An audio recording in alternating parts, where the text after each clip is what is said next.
එතකොට අපි දෙන්නේ අවුරුදු 12 සම්පූර්ණ ගැහණු ළමයිට.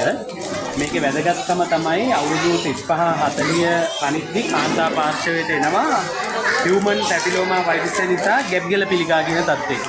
ඔක මේ එන්නත දැන් 2017 වගේ පටන් ගත්තේ ලංකාවේ.